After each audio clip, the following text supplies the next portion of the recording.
portion of Fox 43 AM Live is sponsored by Endeavor Private Wealth.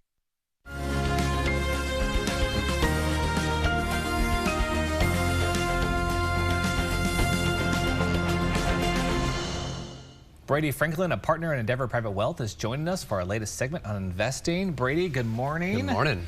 Okay, Brady, the last several programs we've been discussing some of the financial challenges and opportunities that families, young and old, are dealing with. Continuing down that path, can we consider how parents and grandparents can plan and prepare for their children or grandchildren's higher education?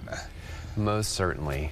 We should discuss education planning, which is an important element of many families' investment and wealth management plans.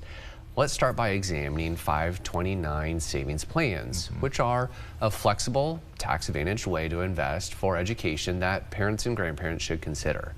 529 plans are similar to Roth IRAs, as contributions are made with after-tax dollars, meaning you do not receive federal income tax deductions for your contributions. However, earnings in the account accumulate tax-deferred, and no federal income tax will be due upon withdrawal, provided the money is used to pay for qualified education expenses. So what constitutes a qualified education expense?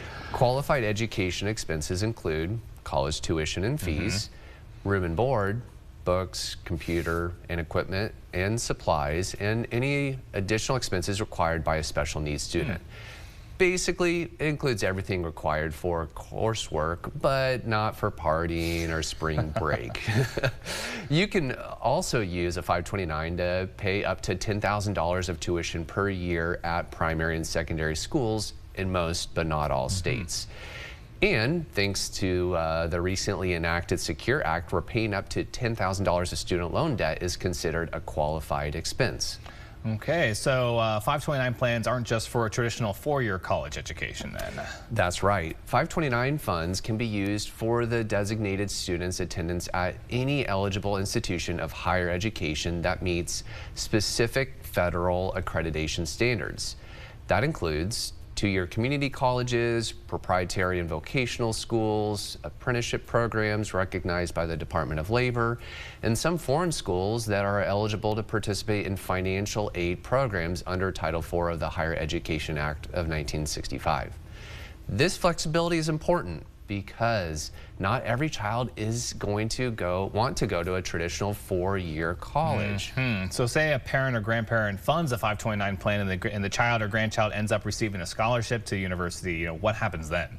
First, everyone should celebrate. That's a great achievement. And all is not lost regarding the money that has been building in the 529 plan, because it can be used for education costs not covered by the scholarship. The money can also be used and remain in the 529 account for a graduate degree, other advanced education. It's also possible to transfer the money to another family member who will be more than likely happy to have a little extra help with their education expenses. I sense there's a lot more we can learn about this subject. Would you tell us what else you'll cover in our next program? There is a lot more to cover, including your options to establish a 529 plan directly with a state-sponsored program, such as the Kansas Learning Quest 529, or through other financial institutions which offer a variety of 529 options alongside their other financial services.